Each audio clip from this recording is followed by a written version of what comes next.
आजकाल सर्वत्र क्रेज आहे. चुलीवरची भाकरी, मटण वगैरे. असंच फिरता फिरता बोर्ड दिसला. चुलीवरचा फळांचा रस मिळेल. उत्सुकतेने आत गेलो तर हरामखोर हातभट्टीची विकत होते.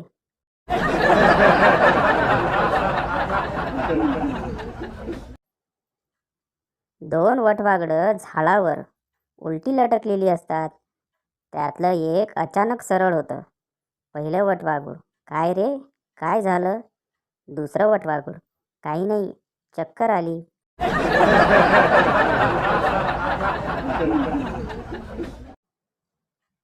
बंड्या, तू एवढा लेट रिप्लाय का करतेस?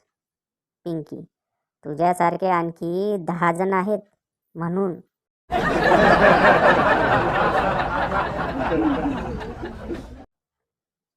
थंडीचे अर्धे दिवस एन्जॉय करण्यापेक्षा जास्त नाक पुसण्यात आणि खोकल्याचं औषध घेण्यातच जातात.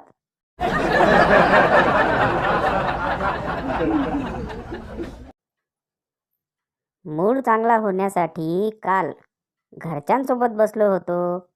माझ्या चुका आणि माझ्यामधला कमीपणा ऐकून उठलो.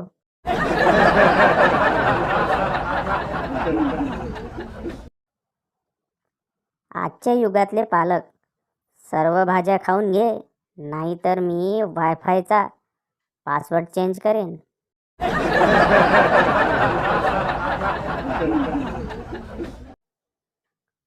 जे लोक कुत्रा पाळणाऱ्यांना सुशिक्षित आणि गाई म्हशी पाळणाऱ्यांना अडाणी समजतात, त्यांनी दूध पण उद्यापासून कुत्र्याचे प्यावे.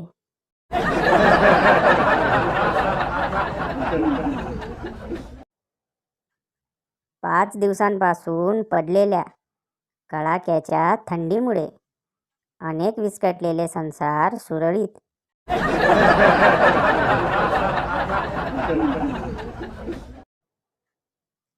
थंडीत चहा पाजणाऱ्यांना स्वर्गात विशेष जागा दिली जाते म्हणे, खरंय का?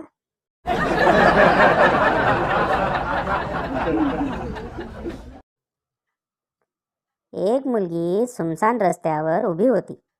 अचानक बंड्या बाईकवर आला. बंड्या, लिफ्ट पाहिजे?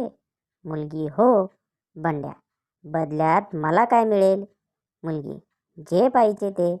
बंड्या, 100चं पेट्रोल भरून देशील? मुलगी, चल निघ इथून.